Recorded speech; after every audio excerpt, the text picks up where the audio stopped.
salut, bonjour, bonsoir.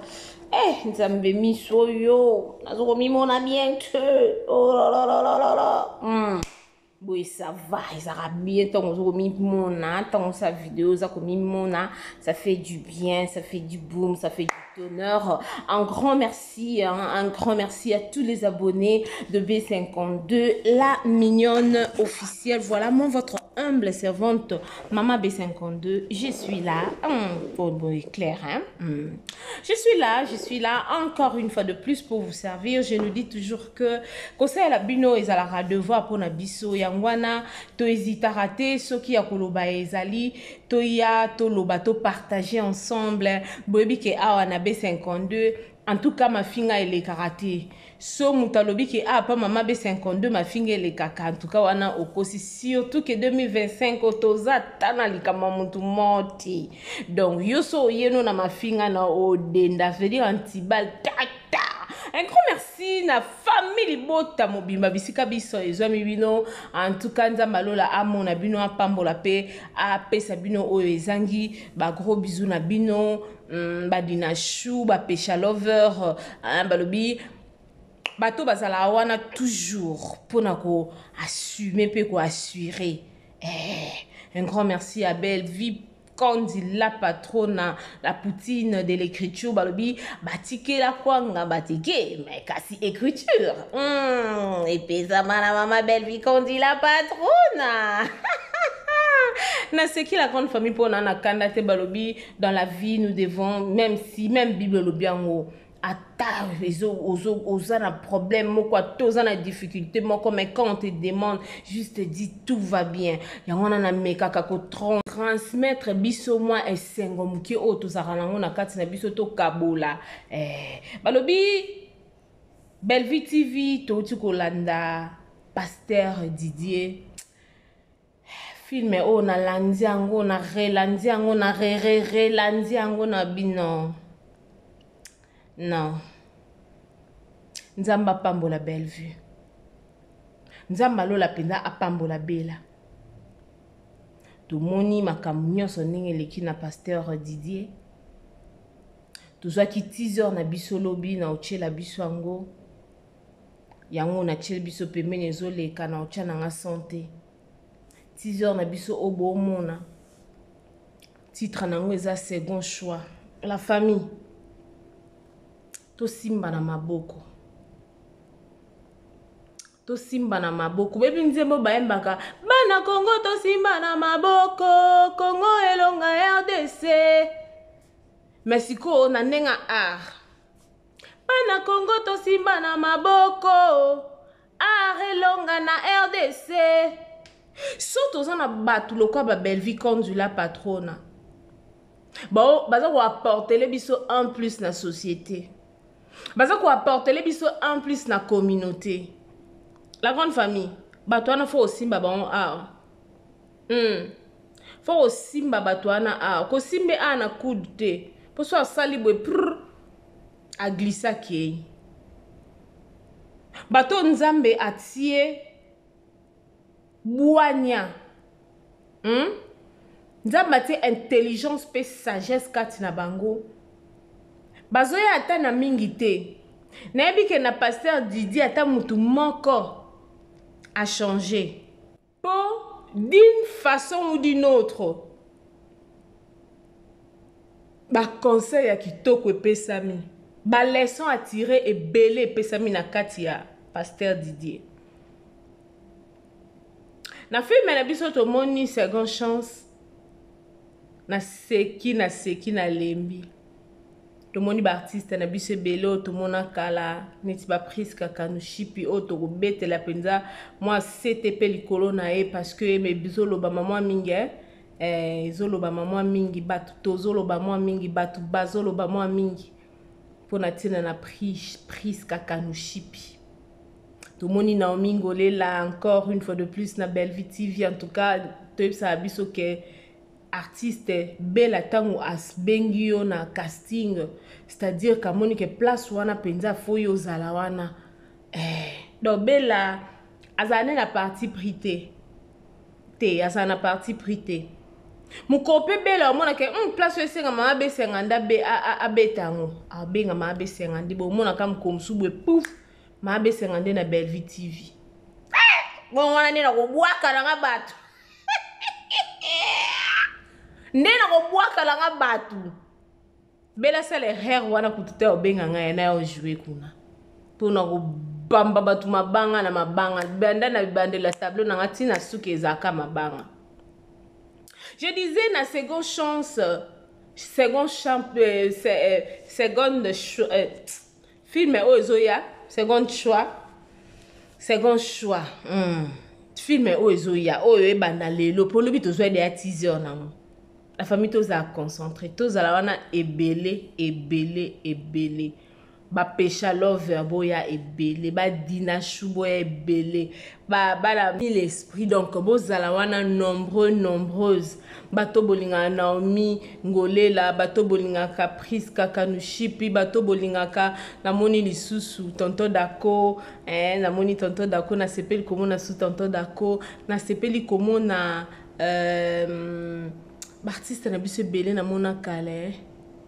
Na sepeli penza komona bango lisusu na pièce oyo second choix soto kepe na Candy Star tokomona ma sœur kuna balobeza 99% français donc bato ezala que non moi j'aime beaucoup parler le français tu vois c'était pas de ma faute hein, voilà ben tu vois maman Clémence Sidiki qu'est-ce qui s'est passé en tout cas bato wana boki mambango na Candy Star ma sœur ezakuna na ma sœur kuna to moni ba Linda to moni ba maman millionnaire hein Davina Apwa to moni Daily to moni Kenny to moni ba artiste basé belo wana na kati bo sepela boza déçu te bo bino mo boye bi belat toza pena déçu te déception za ya Belle Vie Candité. Bon, voilà la famille, j'espère que vous s'abonnez massivement. Si vous êtes nouveau ici chez B52, la mignonne officielle, Maman B52, na mon thème ya kofungama, asengi na yo kaka au s'abonner. Au aimer, au commenter, au partager lien de façon que mutu oyo azwina no message au Maman B52 aye na ngote, azo ape message aye bana ko panza sango. Ka po biso musana biso ko panza sango. Tolali tolamuki vidéo mon entier la biso awa ya Priska. Elle a juste donné son avis. Ndena ebisa biso toujours que les avis sont partagés. Ngana koya na vie na ngate na imposer aux gens. Est-ce que vous comprenez? Venir na bandiko imposer batu. Que non, vous devez faire ça. Nous devons faire ceci. Nous, non. Les avis sont partagés. Donc on a vu surprise Kakanushipi a pesa qui point de vue na ya lobi to sa musala tout et tout na oche la bino vidéo na la famille to Rolanda yango mais to moni ba live ba émission et koti par-ci par-là que non prise katema jouera lisusu te azosenga pardon et pas ya Baba Cook que azongela ko jouer na SB. Mais si tu as vidéo wana, bo yo ka place ndeko na biso asengi pardon te. Ata peso asengi pardon, zape mabete. Mais asengi pardon te. Pourquoi tozo yaka na ba fausse information? Pourquoi ramener de fausses informations? Ko faire gober aux gens ba information o eza réalité. Ndeko ya pesi point de vue na ye. Mabezate? Et le kobiso kutu to linginde union, unité wana nde yango toza na ngoposa po soki to sangani force wana et ça la que musala ekendende nini forward c'est-à-dire musala ekende liboso soki bo sangani ba artiste mais le to monde comme na un système à diviser pour mieux régner. Oh kuna lingi kutu te baninga masangana bipo oba o so ba meki ka ko sangana ba ngana baby ngana sambwe diviser pour mieux régner des autres régner na katiwana. Or que c'est quelque chose que nous devons bannir. C'est quelque chose que tokoi côté les mela haute voix ndenge tozo telemela les choses qui se passent na mboka na biso na est ya Congo na biso. Tozo tolobi non trop c'est trop. Soto telemeli peu ba comportement oyo les dans le monde artistique, dans le monde de la comédien na biso. Tout le monde que musala en tout cas eke liboso. Musala eke liboso. Mais pourquoi musala les eke liboso? Te posé na quelque part. Et ça un groupe de gens. Oh ba sangana ba bi ah bo ngai na otika te STMM na ma be sangande baza bien. Pour so ba sangani explosion. Bon mon a le marquis na pesa biso exemple ya le marquis tangu ba Bill Clinton ba Celeo ba Ferregola ba Longwe la wenge ba sai le marquis. Ba moneke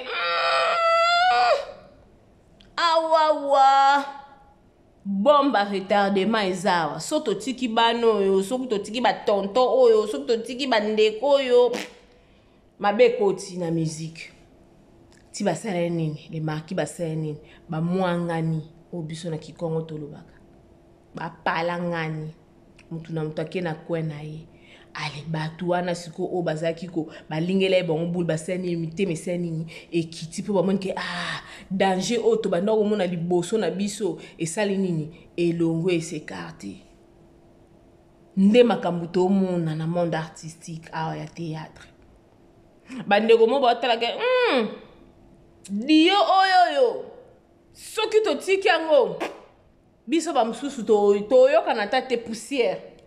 Si tu as nini, tu disperser bang. Tu linga ba artiste na bisoko.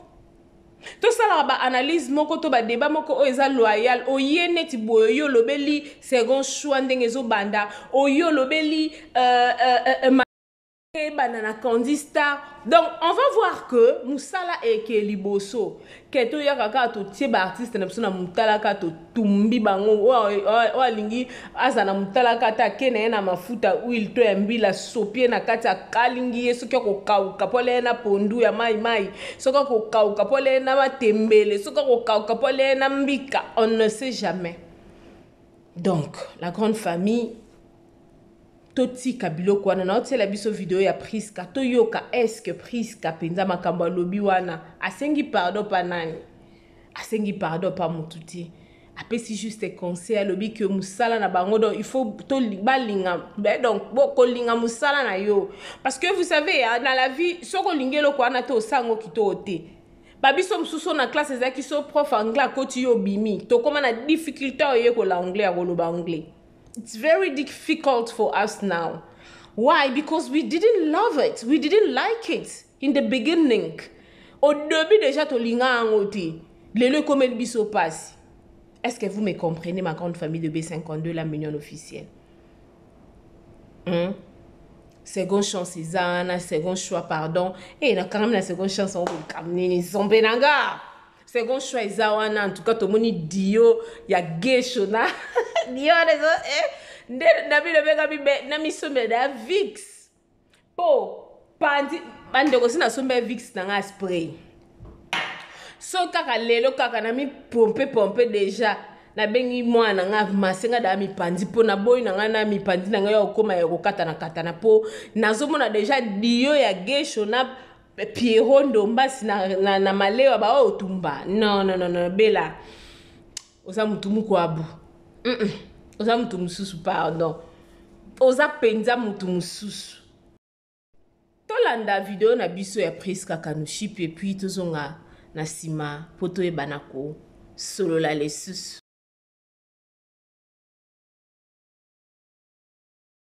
ça là que le monde entier va dessous des polémiques inutiles ils allaient vraiment à bannir pour promouvoir l'art congolais, congolaise, pour promouvoir théâtre congolais, pour promouvoir cinéma congolais et non ba buzz et non oya sala qui boye ils ont avancé biso na l'autre côté. Pour continuer ça na biso, pour produire ba film et tout, il y a un des plus importants, c'est ça. Merci beaucoup Star. Merci.